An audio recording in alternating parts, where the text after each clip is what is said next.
to be here, gentlemen, and thrilled to be here for this game. Can't wait to see EU play. You just have to wait a couple months. Wait a couple months. Yeah. Anyway, here we are. Bans coming in hot and fast. A lot of questions about what both teams are going to prioritize here. No surprise to see Renata taken away. Caitlyn a bit interesting, but has been a priority pick alongside the Nico and the Xayah. Yeah, Caitlyn specifically a pick that Gumayusi loves, and I wouldn't be surprised if Keria added more high-pressure supports to his arsenal, something that T1 used really well this year in spring. And with Caitlyn especially, can become really hard. And I think the meta has shifted more and more towards prio on bot side. Exactly. It's been so much about fifth pick, counter pick, 4 supports, you know, from these LPL teams that we've seen win in 3 back-to-back days. But you talk about Keria, you talk about his flexibility, even back to when we were having, you know, all kinds of crazy supports in the bot lane, the ADCs, everything. Keria can play it all. So I really am so interested to find out what the preparation is here for T1. They're on red side. Will they go 5th pick, counter pick here for Keria and really try to run this first game through bot lane? That's my biggest question. And right from the get-go, I like this from LNG. Take away this J4 from Oner. Oner has been the biggest point of contention for T1, one of the members that wasn't really able to perform, but this far on thus far on Worlds has been able to have a really big impact. And LNG also get GALA's Kai'Sa and Scout's Azir. These are the 2 champions that I feel like you associate most with these iconic players, and that is really, really scary. You know, people are generally enjoying the Azir matchup into Orianna. You know, it is kind of a similar thought process to when you're playing against Victor, where you can try to go in on cooldown, force out those flashes, get repeat ganks, get the kills. But I will say at Worlds, most of our Orianna players have been able to play very well around that, and we haven't really seen them fall prey to that Azir play. So interested to see if Scout can really kind of ramp things up and change that script. And I'm also curious to see what T1 do with this blind pick Aatrox. What are they going to take away now to try to make sure that this is a setup matchup for success for Zeus? Because when I look at the first 3 picks on the side of LNG, I feel like they got everything they could possibly want here between the Azir as well as the Kai'Sa. What do they actually want to take away now on the side of T1 to make sure they're getting something out of this Aatrox pick? I mean, I think you could just ban Renekton if you're going to ban another top laner, but they might just go more towards supports. You know, the Jax is already banned out. I do think you can ban out Renekton. It's obviously a great option. Cassante, you think you're generally happy about playing into that matchup as the Aatrox, but it is just going to be a focus on supports here, and maybe going to be a pick for support on 4 even for T1 to really kind of thin the pool. Yeah, I wouldn't be surprised if LNG opt into the Senna ban here. We've seen the Senna be really successful into Kai'Sa specifically. And there is also still the flex potential. Like, I'm assuming this Rell will go towards Oner, but there is still the opportunity for T1 to hold that until the end. I mean, clearly they're just trying to limit the engage options to pair with the Kai'Sa, right? You know, that is the emphasis here. The Rell has already been taken away. Again, assuming it is going to go jungle, it is a flex, but you banned away the Alistar, you've banned away that Nautilus. There are other options still available, but they're Khan getting banned out. So clearly, LNG was worried about what I was thinking might happen, which is that support pick on 4. So they self-ban out that Rakan, but it does mean now they go over towards the Senna. It's likely going to be Senna TK, but there are other options, and T1 is one of the only teams in the world that has shown us that at a high level. Specifically, Keria has been, I think, the most impressive when he can find these counter picks on support, and with Senna, it really opens up the pool of available picks. Oh, the crank is here! This is like almost a pre-counter to that Tahm Kench. You're kind of expecting the Tahm Kench to come in. People do like this matchup. You can go aggressive with that Blitzcrank, but this is a feast or famine style pick here for Hong, and he's going to have to perform well, because if you fall behind on Blitz, you become useless fast. And this Gwen actually is the counter pick that T1 opted into in Game 5 of the finals last year into the Aatrox. We'll see if Zika has a better time. Didn't work back then. What is going to be the R5 counter pick here? I mean, this is, I'm expecting it to still be the TK, but, you know, is he going to go another option? Because I do think there's a lot of other good pairings. I've seen things like Cho'Gath, and Nilah is something that I've heard about, and Nilah's going to get locked in. It is the Nilah Senna lane. This is something that a lot of people have been kind of whispering about it, talking about it in solo queue, popping up in scrims as well. The ability to all in here is really, really high. You can play it aggressive, and I think it's going to be a true support Senna. It's not going to be the fasting Senna here. It is just going to be a full-on Senna support. This is really exciting to see this brought out in such an important match. Absolutely. A crazy curveball to throw in Game 1. If you manage to come out on top in this game with a Nilah pick, suddenly this is a must-pick ban, highly contested champion, can change the entire structure of draft moving forward. But can they execute on it? As highlighted, Nilah, very feast or famine, synergizes with Senna fantastically, yes, but not the traditional safe, hyper-scaling AD carry. Very vulnerable as we get later into the game. Yeah, and the Nilah specifically is something that T1 themselves suffered defeat from. It was one of the matches midway through summer when they lost against Noxious. And it actually was a really big point, because that was the point where T1 really started to crack, and we saw them falter more and more, and after that we did see the pick pop up a lot more, so even in summer it was already played someone in LCK. I mean, it's so interesting because, you know, Senna traditionally you want to pair with melee champions that are farming and you queue through them for the heal plus the poke at the same time. Nilah basically works in the same way. Nilah is essentially just a melee AD carry, right? Like, you are playing that short range style, you're going to be between the enemy and your Senna, so the Senna can get that double value, can look for the pokes. You can look for all-ins as well, trying to go aggressive, trying to find those plays. And I'm so interested to see what kind of a build we're going to get from Guma, because there's so many options. Some people even go things like that are more kind of tanky options, and they just act as like a pseudo-engage, that primary engage. You know, what kind of a build is he going to go? That it really remains to be seen. Something we're going to have to find out as we get onto the Rift for Game 1 here. Massive quarterfinal for all of the LCK, the last hope, T1. On the red side versus LNG. Of course, you can connect your League of Legends account with Prime Gaming to grab the exclusive Braum W emote. Get those rewards. Get in there.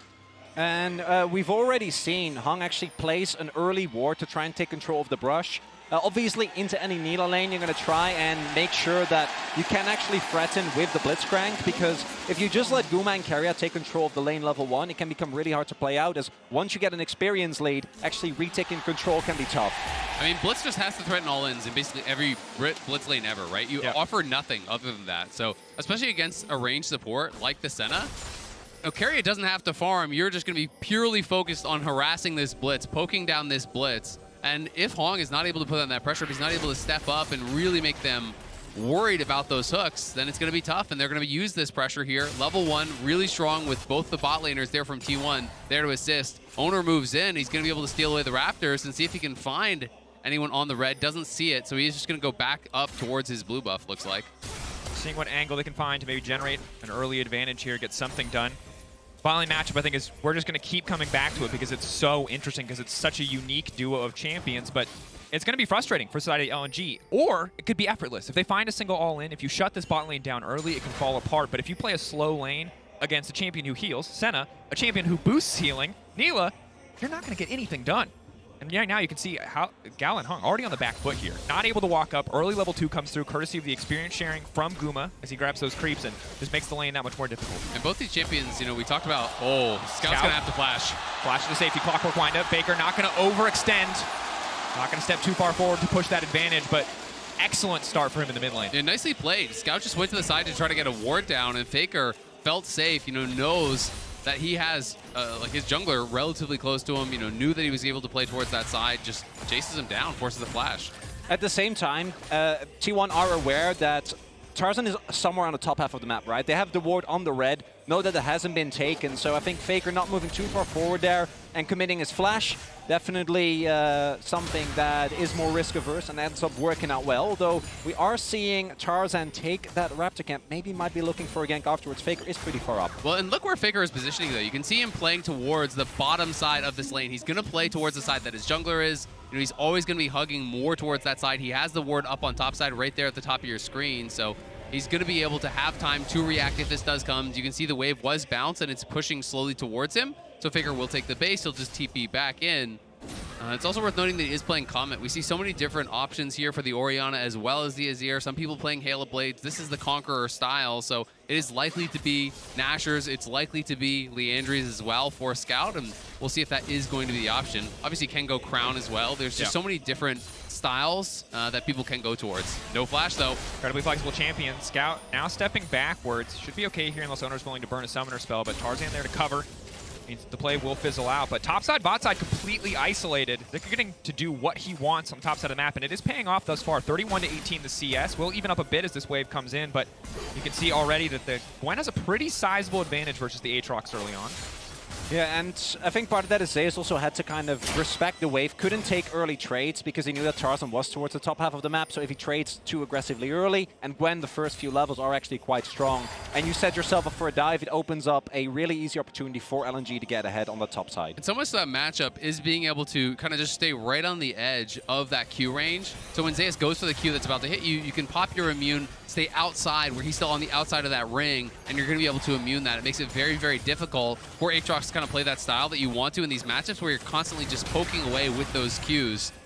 Because Gwen has the ability, both with that immunity and also with the skip and slash, to dodge to the side, to trade back really effectively, and to take all in. So it is a very tough matchup that scales incredibly well, and I'm so interested to see how Zika is going to perform because this guy has just improved by leaps and bounds over this last year. In summer especially, I thought he was incredible in the LPL, and there is that style that I'm talking about. Right on the edge, the Q gets immune, and he's going to be able to get a good trade back as a result.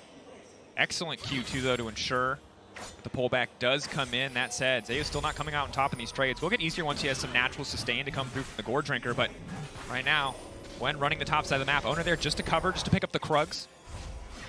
Yeah, big finger, Zeus hasn't actually backed yet. His wave state is kind of awkward, though. I wouldn't be surprised if Oner goes for a lane gank here, but did get spotted. So Zika shouldn't be in any trouble, but at the very least, it should allow Zeus to push out and get a back in.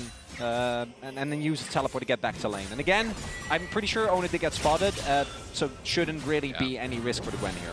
Does always get a little bit dicey, though, you know, when Gwen hits 6 there, because he can try to hold this wave potentially. Oner has base. Obviously, Zika doesn't know this, so he's still going to play down towards River, where we know that Tarzan is available for a potential counter gank if he had stayed around. And seeing that the wave got pulled with a cannon, Zeus couldn't actually base, and now Oner is not there, and the jungler's coming up, and Zika's 6, so they're going to look for an all-in. Zeus has the ulti, a bit extra movement speed. We're looking away from the flank drag. Quick flash out to safety. Instantly just going to ult for the extra movement speed. Now the damage coming through from the Gwen. Tarzan looking to follow up the flash in. Zeus still living for now, but first blood on the top side for LNG. Zika cuts him down. Really well played there by LNG. Oner didn't want to show, so he didn't want to fully kind of just show on the waves to be able to help him crash. As a result, he hides his positioning, but it means that Zeus had to stay around because with that cannon, it was going to be a freeze. Oner will start up the dragon on the bot side here, though, so we'll see if LNG has anything to say about it. Really well done there by LNG. It's using the fact that Zeus really wants to get that wave in. The adaptation from Tarzan to, instead of going back, up towards that topside gank. T1 will be able to pick up the dragon, and I do think that the fact that Zeus still had his teleport available means that at least right now he will be able to pick up most of the CS and the wave, but it does mean Zika already has about like, 40% of a level up and has a kill plus a 20 CS lead. So this Gwen is going to be really tough to deal with as we get into the mid to late stages of the game. I mean, it's first blood as well, so it's nearly an 800 gold lead up there in the top lane, which is going to be really, really rough, but Zeus trading well there. The wave still should crash. It's too much to hold, and you're too low HP. So the wave will crash. Zika's going to go see if he can find some honey fruit, likely, in the river. And if he can get it, which he does, I can see his health going up. So he's going to pick that up, but still Lex to base. And the investment top side just certainly paying off thus far for LNG and their counter pick with the Gwen. The bottom side, however, Guma doing pretty well to at least have a small lead over GALA. The biggest difference you're going to notice is experience, again, because of the champions selected. Might free up Keria to lay down a little bit more global pressure with the ultimate. Something we're going to have to see if T1 are able to use. And it's a good bit of push here for Keria and Guma. And I want to see, you know, if T1 are going to be opting into, you know, that soul optimization, you know, trying to follow around your jungler, trying to pick up all these additional souls, because really kind of ramping that up is such a big deal, especially if you are playing purely support Senna. You know, where you're not going to be farming, you're not going to be kind of getting that additional gold through that mid game because you do have a true AD carry. It's not like you're paired with Tom Kench where you can start picking up more and more of that farm. So I want to see how he optimizes. He's at 27 souls already, but that is going to be a huge portion of your damage in this kind of a game. Certainly is. Every 20 souls, 15 AD, 20 range, 10% crit chance. So it's going to feel good every time you hit one of those breakpoints as Keria. T1, 3 members in the area, ready to set up. Scout on the flank, however, going to look for the shove. Is going to manage to catch only Zeus in the meantime. Baker still standing strong. Shockwave getting good damage down. T1 quick to force the fight. Zika not powerful enough to force that one through. T1 taking one and might just turn right back to the Herald. And T1 there, a lot of confidence. Crucially there, I think they're relying on the ultimate from Keria. In these early skirmishes, the heal as well as the fact that you can take, or rather focus on a target with all the CC that is available for T1 with Shockwave, the entirety of Rell's kit, and Aatrox.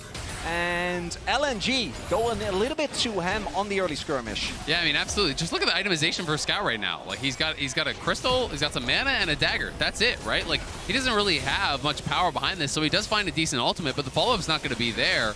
Tarzan not really able to get much damage done. Zika, I think, was just on tabbies at the time of that fight, so definitely not in a great position to force it, and they do get punished pretty heavily here. Big here as well is that Zeus has a Hex Drinker, so that actually is really good in this early 3v3. Can tank a lot of damage. You see as well, Tarzan just gets 100 to 0 between the CC from Oner as well as Faker Shockwave, and then you're already a member down. This Aatrox is ready to go after you, and I think LNG should be happy that they're able to get the rest of the people out. Yeah, I mean, the Senna helps, sure, but it's not like they were even close to killing anybody. I think that was an ill-advised fight for LNG to take. And honestly, I'm a little bit surprised because they are one of those teams that, to me, is extremely measured. They're usually really good at evaluating how strong they are in a game. And if they don't feel that they're in a perfect position, you often just see them play side lanes, they trade for plates, they trade for jungle camps, they trade for objectives.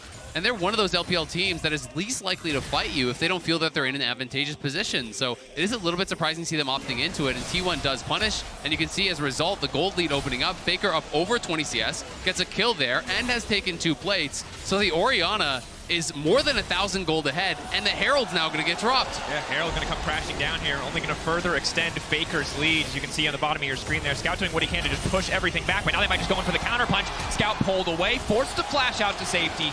The Herald still connects. Now Faker going to be in trouble, but again, there's no follow-up damage here. Orianna just sitting pretty.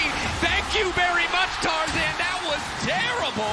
And now what the hell? T1! They're living rent-free in the heads of LNG. They have a timeshare there, and they're just now cashing in. And usually LNG is the team that is so good about not taking fights that they shouldn't take. And then we'll talk about a topside 1v1 later on, but specifically that mid play. Why did Tarzan go in? Well, why did Scout go in? Why did either of them go in? Scout goes in, ultim away, then has to flash out. There's no damage left. Then afterwards, Tarzan goes in.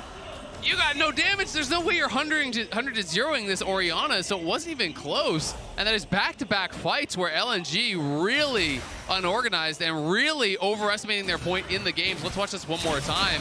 Zika starts to take the trade here, has the ulti available, but Zeus just sidestepping on the Rs, and then is able to turn it around here in the final moments. So both these queues, actually both players playing it really well, but just no heal cut through that ultimate meant couldn't actually do enough damage. And I think because of the earlier play, there was actually a CS advantage or an experience advantage for Zeus as, yeah, again, I don't know. There is no so damage follow-up. Unorganized. And especially with Shockwave still available, you're just never getting out of there.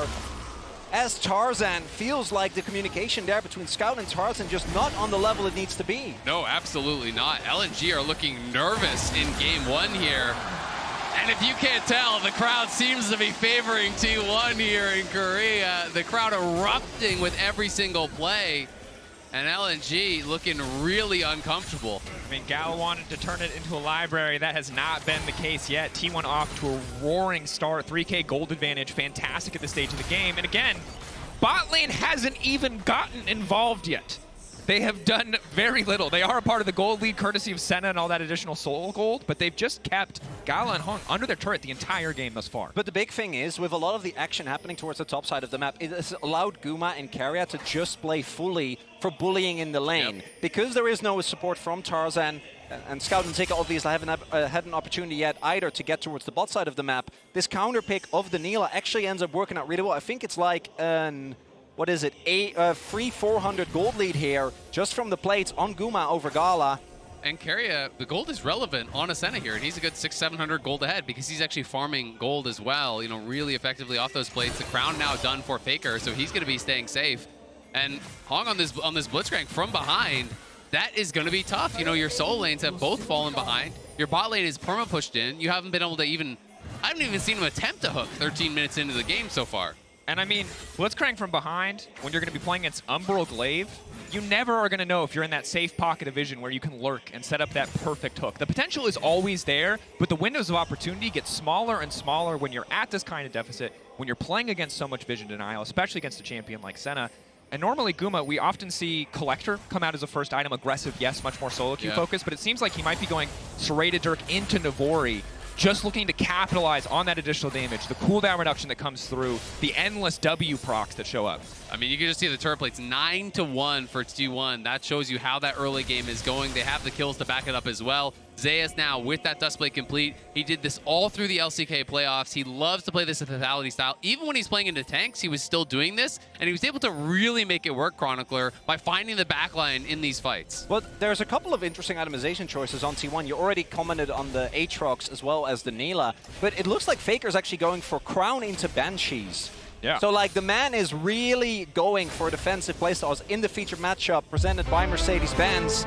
Thus far, Faker, I normally am not a fan of going for these type of full supportive builds, but if you're 1,500 gold up, might get away with it. And honestly, I think his read is probably that he's the only one that is vulnerable in these engages. If he feels that, hey, the Nilah can stay safe, you know, with the W and the R and amping healing, you know, that can't afford to actually all in on Keria, then hey, maybe it's going to work out. Forward. Flash out to stage from Keria is clean. TP now coming in just to cover the play in the mid lane just in case. Crown buff will fade away, but T1 leveraging that TP just to ensure that they come out on top in the skirmish will not work out for him. Also, honestly, it's double AP solo laners, plus it's a Blitzcrank, right? So having that Banshee's Veil actually has incredibly high value, not only against the hard all-ins, but against, you know, even just having that MR is pretty high value. So I agree, people, you know, very, very critical of these really defensive builds, but maybe in this case it works out because you've got a lot of damage on this T1 team. Zeus just walking up fearlessly, and this sucks for LNG. This was the guy you set up to pull ahead. The map was split to isolate top lane, but that 1v1 costing so much now as we get later into the game. And Zeus, you know, for all his struggles that he has found in finals, and specifically against Doran, was, I think, the member that even during the tough times for T1 this summer, looked the most composed. Yeah. It's really easy to forget that this is a player that has only been the starter for 2 years, right? Like, he's obviously been a mainstay for T1, but hasn't been around for that long. The whole T1 team, you know, well, besides Faker, you know, is incredibly, incredibly young, even for pro standards, but it just feels like they're such veterans because they make every deep run. You know, every time they show up to these international events, they keep getting far. And yes, they have not won that big international event yet, but they have gotten close time and time again. And really big now is that LNG is able to create some vision denial against T1, right? You want to have at least an opportunity to maybe try and hook someone in, get a lead, because with the goal deficit the way it is, I feel like LNG is going to be forced to contest for this Drake. Like, Soul Point Infernal Soul is not going to be very fun and interactive to play into. You can see as well that they're already making their way over. And we'll have to see if LNG can find a way, because if they can win a fight here, it might be an avenue back into the game. It's also Gale Force for Guma, so he's not going Navori. I've seen a lot more Navori in solo queue as well, but going for that Gale Force, it does give you the additional playmaking. Pro's obviously a really big fan of this item. Allows you to close the gap. You can see that he is also playing Ghost, so between the flash, the dashes with the E, you can try to get in on that back line, snap people in with the ulti. You have Keria with the ulti over the top to support, and T1 is just going to try to pile in massive amounts of AoE damage. Started off by Guma. You have Oner going in. You have the Shockwave going in. You have AoE damage coming out from Zeus. And if they can pull off that engage, it's going to be incredibly difficult for LNG, I think, to turn it around. And I think one thing that LNG needs to consider is we see this all in on the top side. Zeus getting the Q3 in, but not quite as much sustained as initially expected. Hex Drinker pocked. Won't result in much more. Both sides simply backing away. A trade of ultimates. But you can see here, a lot of T1's composition leveraging the power of healing. Might need to see some reduction from the side of LNG, but TP coming top side. They're all coming. There's 4 at top right now. Full focus on getting this objective bounty. Zeus, flag and drag. We'll just get the flash in the end. Tower picked up on the bottom side as well. That's going to be double objective bounty in about 30 seconds there for LNG. They got the tier 1 bot. They're taking the tier 1 top. Yes, they're going to be losing that dragon, but they've made the call here. And this is more the LNG that I know that is not going to fight these fights where they think they're disadvantaged, right? And that's why it was so surprising to see them take some earlier on. But they're just going to play the map. They're going to try to get as much gold in the pockets of their carries as possible and attempt to be ready for this soul fight, which is very likely to be game deciding here in 5 minutes. At the same time, I wouldn't be surprised knowing T1 if they don't even opt into a soul fight in 5 minutes, but just head straight towards the Baron. Something that this team has been known for a really long time. And I think in summer they cooled it down a little bit. Didn't really work out quite as well as it has in the past. We'll see if LNG find a way, because I do agree. I think that fighting there is always going to lose you the game. Yeah. LNG identified the best opportunity to still get something out of the play. And it's going to be Crown into Nashers here for Scout. So again, respecting the upfront damage, respecting that potential engage. And Zeus just all aboard the lethality train here. He's going more and more towards it. I think we're going to see Collector second for Guma. Yep. And, you know, just looking towards this kind of heavy burst style build does make armor very, very valuable when you have 3 lethality users over on the T1 side. But, you know, we're not seeing anything really itemized in towards just yet.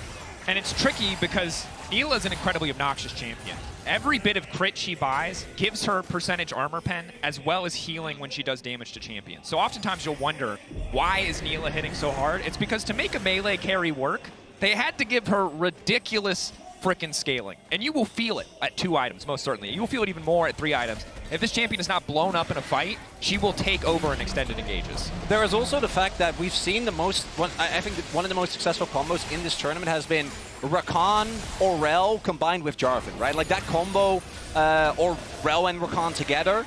And without the Nilah, T1 wouldn't really have anything to, outside of a Shockwave, to really follow up in the same way. And particularly with Guild Force, I think it'll be really easy for Guma to follow up if a good engage is found.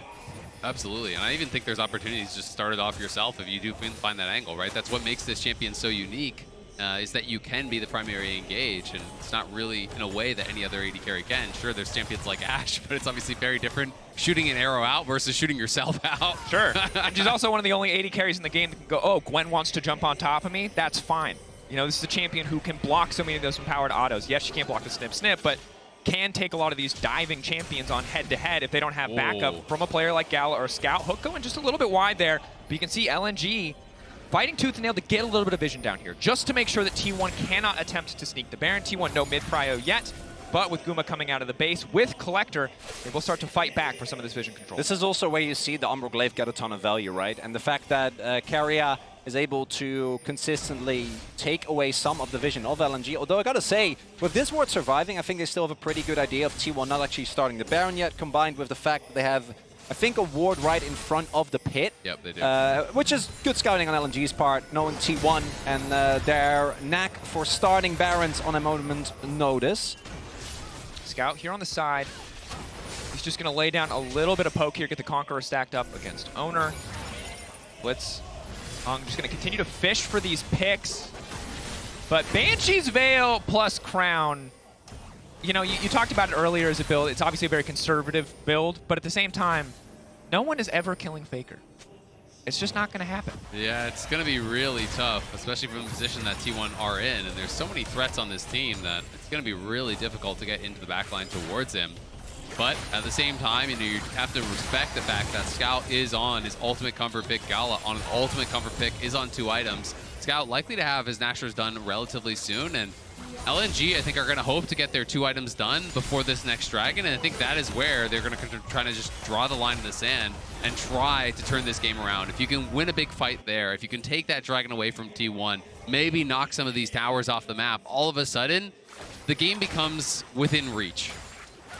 And do note as well, talking about 2-item power spikes, Zeus actually finishing the Edge of Night, another Blitzcrank counter item, right? Yep. Making it hard for him to get hooked in. Oner with the Knight's Vow, which I think he put on Guma just now. Yeah, there's really not good poke either on LNG's side to actually knock off Banshee's Aura tonight. Not a lot of ways. And in about 30 seconds, this is going to be a must-win fight for LNG. Infernal Soul also going to take away a lot of the potential problems with lethality, because if you add all the extra damage on top of that, it's not going to be nearly as much of a problem. Or T1 might pivot towards the Nash. We'll see what T1 want to do, but this is an opportunity. 2 items across the board, just about for the side of LNG. Maybe a chance to fight their way back into this game. Some unforced errors earlier on, costing them dearly as we've gotten later into this game. But they can reset the script right here if they can find the right angle on this fight. You can see both teams trying to fight for this mid lane wave, but all the vision for T1 is focused towards that Baron side, and T1 do have mid-prio. The Dragon spawning just now, so will LNG just try to rush it? And the answer is going to be yes. Zika's already on it, and T1 are coming, so the fight is going to be on. Have to be careful about locking themselves in the pit. Keep your eyes on Guma if he gets to the back line. Oner now stepping forward. Dragon Soul stolen, and now it's Gumayusi looking to tear through the entire team. Goes golden right to the back line. Zeus continuing to step up, but Zika needs to be the difference maker. Zika needs to hold on, but there are too many members free firing into the Gwen. Zeus stands strong on the backside of the fight, taking down so many members on the side of LNG.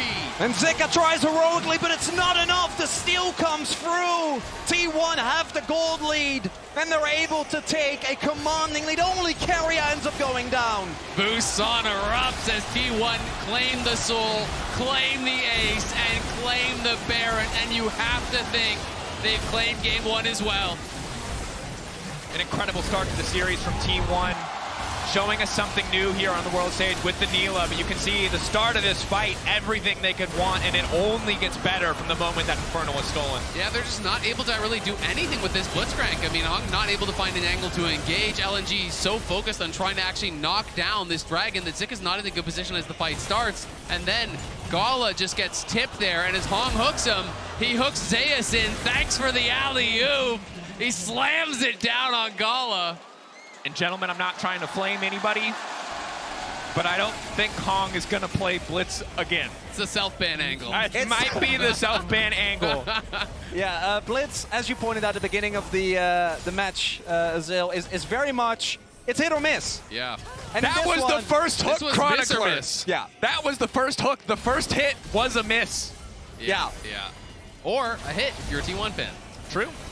They might want more. They might say, let's run it back. True, yeah. Would be understandable, but look at the teamfight damage. Look at how many threats there are. The lethality Aatrox hitting like a truck, combined with the Nilah, combined with Faker, even on this super tanky build, still outputting so much damage. Hook not quite going to connect there onto Oner. He could feel the wind on his backside, but T1 just barreling down the bottom lane. And honestly, it's just been a tough one for LNG because you lost topside around these engages at Herald, around this engage in mid lane. Your bot lane in the 2v2 doesn't really stand much of a chance. You're perma pushed in. So even once this Blitzcrank got out of lane, there wasn't much recourse for him. And T1 on the push. Zeus maybe in trouble. Zeus off to the side, but LNG has to be careful about overcommitting. Zeus still just taunting them, teasing them. Blitzcrank, can the hook come out? Cataclysm locking him in. They will connect, but he pulls it back upon Theosis! Gumayusi ascending to godhood in that moment as LNG are torn to shreds. T1 too far ahead. They make it look effortless. It's a clean ace for T1. Faker shockwaves the minions just to speed up the demise of LNG. The Korean fans erupt here as T1 gonna claim game number 1. Busan will not be silenced yet. Incredible start for T1. LNG kicking themselves after that early game, and to be honest, it was a mess there as we got later and later into the game. Gonna have to go back to the drawing board as we get ready for game 2. And coming into this game,